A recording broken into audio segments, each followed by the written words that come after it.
Hi friends, मैं अपने YouTube channel के माध्यम से अब आपके सामने ज्योग्राफी से संबंधित एक वीडियो लेके आ रहा हूँ।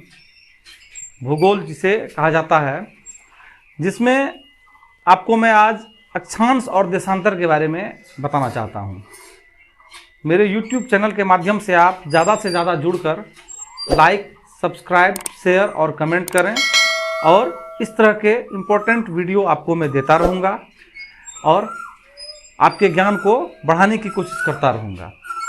आज मैं आपके सामने में ज्योग्राफी से संबंधित एक वीडियो ला रहा हूँ,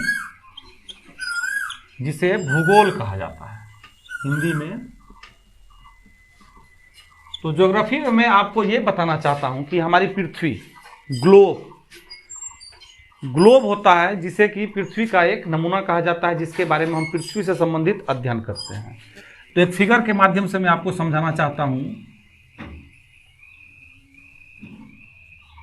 ये हमारा एक नमूना है पृथ्वी का, जिसके माध्यम से, ग्लोब के माध्यम से हम अपने पृथ्वी के विषय में जानते हैं कि क्या है, कहाँ क्या है। अब इसमें एक चीज आप अक्सर सुनते होंगे, अक्षांश रेखा,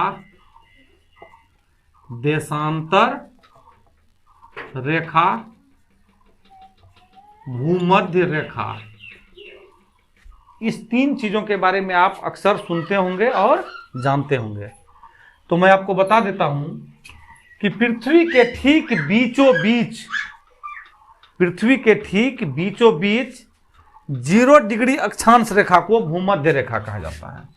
पृथ्वी के ठीक बीचों बीच जो एक रेखा खींची हुई है, पृथ्वी के ठीक बीचों बीच जो रेखा पश्चिम से पूरब की ओर, इस चीज को आपको ध्यान रखना है। पृथ्वी के ठीक बीचों बीच पश्चिम से पूरब की ओर खींची गई काल्पनिक रेखा को भूमध्य रेखा कहा जाता है, जिसे 0 डिग्री अक्षांश रेखा भी कहते हैं।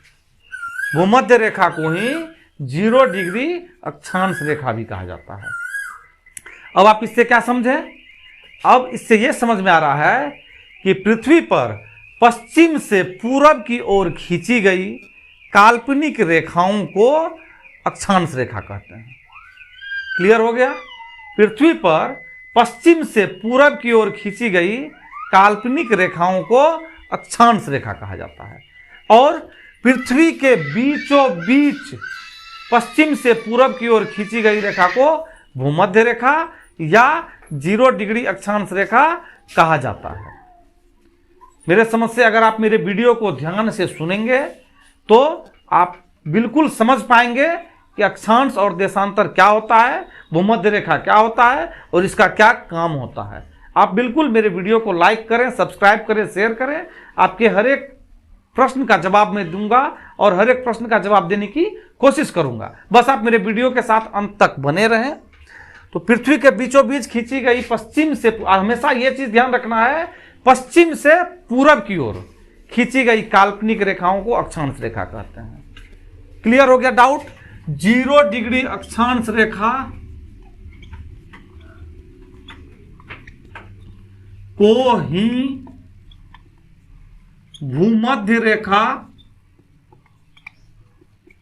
या विषुवत रेखा कहा जाता है। इस चीज को आपको हमेशा ध्यान रखना है। अक्सर छात्र कंफ्यूज होते हैं कि भूमध्य रेखा अलग है, विषुवत रेखा अलग है, 0 डिग्री अक्षांश रेखा अलग है। बिल्कुल अलग नहीं है। तीनों एक ही व्यक्ति का नाम है, एक ही चीज का नाम है। जैसे एक ही व्यक्ति के अनेक नाम होते हैं, उसी तरह से 0 डिग्री अक्षांश रेखा के भी 3 नाम है। 0 डिग्री अक्षांश रेखा, भूमध्य रेखा और विषुवत रेखा। इसे इंग्लिश में इक्वेटर कहा जाता है। इसे इंग्लिश में इक्वेटर कहा जाता है। एक ही नाम है इसका, इक्वेटर। भूमध्य रेखा को इक्वेटर कहते हैं, यानी कि भूमध्य रेखा।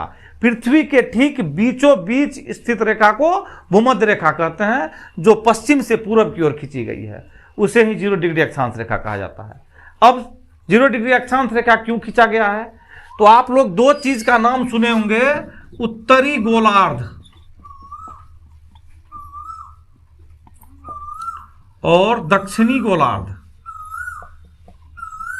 दो नाम आप लोग जरूर सुने होंगे, उत्तरी गोलार्ध और दक्षिणी गोलार्ध। तो भूमध्य रेखा पृथ्वी को दो बराबर भागों में बांट देती है। तो भूमध्य रेखा से उत्तर की ओर जो पड़ गई, ये उत्तर, ऊपर की ओर उत्तर हो गया, ये हो गया नॉर्थ, ये हो गया साउथ, ये हो गया वेस्ट और ये हो गया ईस्ट। तो भूमध्य रेखा से उत्तर की ओर, ऊपर की ओर जो भाग पड़ा वो हो गया उत्तरी गोलार्ध। ऊपर में आपका हो गया, ये हो गया उत्तरी गोलार्ध, भूमध्य रेखा से उत्तर।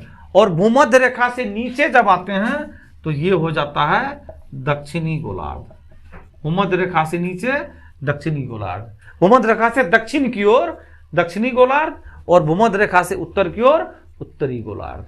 इस चीज को हमेशा आपको ध्यान रखना है कि भूमध्य रेखा क्या करती है, पृथ्वी को दो बराबर भागों में बांट देती है। पृथ्वी को दो बराबर भागों में बांट देती है, तो एक भाग होता है उत्तरी गोलार्ध और दूसरा भाग होता है दक्षिणी गोलार्ध, जिसे इंग्लिश में कहते हैं नॉर्थ हेमिस्फीयर और साउथ हेमिस्फीयर। उसको हेमिस्फीयर कहा जाता है। आप लोग ध्यान दें, इंग्लिश मीडियम वाले भी और हिंदी मीडियम वाले भी, सभी आप ध्यान से सुनेंगे, बिल्कुल आप समझ जाएंगे कि किसका क्या काम पड़ता है। तो उत्तरी गोलार्ध और दक्षिणी गोलार्ध। अब आपको समझना है, आप लोग सुने होंगे दो नाम, कर्क रेखा और मकर रेखा। कर्क रेखा और मकर रेखा। तो 0 डिग्री अक्षांश रेखा से 23.5 डिग्री उत्तर, ध्यान से समझना है आपको, 0 डिग्री अक्षांश रेखा से 23.5 डिग्री उत्तर। तो उत्तर ऊपर की ओर होगा, तो 0 डिग्री अक्षांश रेखा से 23.5 डिग्री उत्तर हो गया कर्क रेखा। कर्क रेखा को 23.5 डिग्री अक्षांश रेखा भी कहा जाता है। आपको इसलिए कहा जाता है क्योंकि 0 डिग्री से 23.5 डिग्री उत्तर की ओर पड़ता है कर्क रेखा। हमेशा याद रखिए इस चीज को कि 0 डिग्री अक्षांश रेखा से 23.5 डिग्री उत्तर की रेखा को कर्क रेखा कहते हैं, और कर्क रेखा को ही 23.5 डिग्री उत्तरी अक्षांश रेखा भी कहा जाता है। आपको ध्यान देना है, 23.5 डिग्री उत्तरी अक्षांश रेखा भी कहा जाता है। अब आते हैं मकर रेखा। तो भूमध्य रेखा से 23.5 डिग्री दक्षिण, भूमध्य रेखा से 23.5 डिग्री दक्षिण की रेखा को मकर रेखा कहा जाता है। यानी कि ऊपर हो गया, उत्तर की ओर हो गया तो कर्क रेखा 23.5 डिग्री, और नीचे की ओर 23.5 डिग्री हो गया, दक्षिण की ओर हो गया तो ये हो गया मकर रेखा। तो मेरे समझ से आप समझ गए होंगे कि कर्क रेखा और मकर रेखा कहाँ स्थित है, भूमध्य रेखा कहाँ स्थित है, और उत्तरी गोलार्ध कहाँ स्थित है, और दक्षिणी गोलार्ध कहाँ स्थित है। अब आपको मैं एक ट्रिक और बता देता हूं कि कर्क रेखा भारत के कितने राज्यों से होकर गुजरती है। अक्सर यह सवाल पूछा जाता है कि कर्क रेखा भारत के कितने राज्यों से होकर गुजरती है। तो आपको अगर याद कुछ भी नहीं रहता है तो आप एक चीज तो याद कर सकते हैं, मित्र पर गमछा झाड़।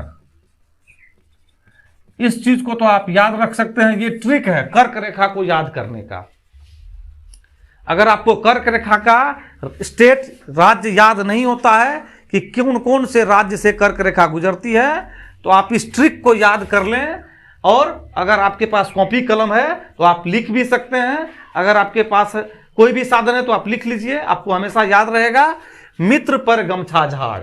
अब इसका मतलब क्या हुआ, इतने राज्यों से होकर, सभी इसमें राज्य का नाम है जिससे होकर कर्क रेखा गुजरती है। तो मित्र से, मी से हो गया मिजोरम, त्र से हो गया त्रिपुरा, प से हो गया पश्चिम बंगाल, र से हो गया राजस्थान, ग से हो गया गुजरात, म से हो गया मध्य प्रदेश, छ से हो गया छत्तीसगढ़, और झार से हो गया झारखंड। आपको यह ध्यान रखना है, मित्र पर गमछा झाड़ अगर आपको याद हो गया तो आपको भारत में कितने राज्यों से होकर कर्क रेखा गुजरती है वो आपको आसानी से याद हो जाएगा। बस आपको यह ट्रिक याद कर लेना है, मित्र पर गमछा झाड़। यानी कि मी से हो गया मिजोरम, त्र से हो गया त्रिपुरा, प से हो गया पश्चिम बंगाल, र से हो गया राजस्थान, ग से हो गया गुजरात, म से हो गया मध्य प्रदेश, छ से हो गया छत्तीसगढ़ और झाड़ से हो गया झारखंड। तो मुझे आशा है आप इस वीडियो के माध्यम से कर्क रेखा, मकर रेखा, उत्तरी गोलार्ध, दक्षिणी गोलार्ध, भूमध्य रेखा के बारे में बहुत अच्छी तरह से समझ गए होंगे। इसी तरह के बहुत सारे इंपॉर्टेंट वीडियो के लिए आप मुझे शेयर करें, लाइक करें, कमेंट करें और सब्सक्राइब करें। Thank you.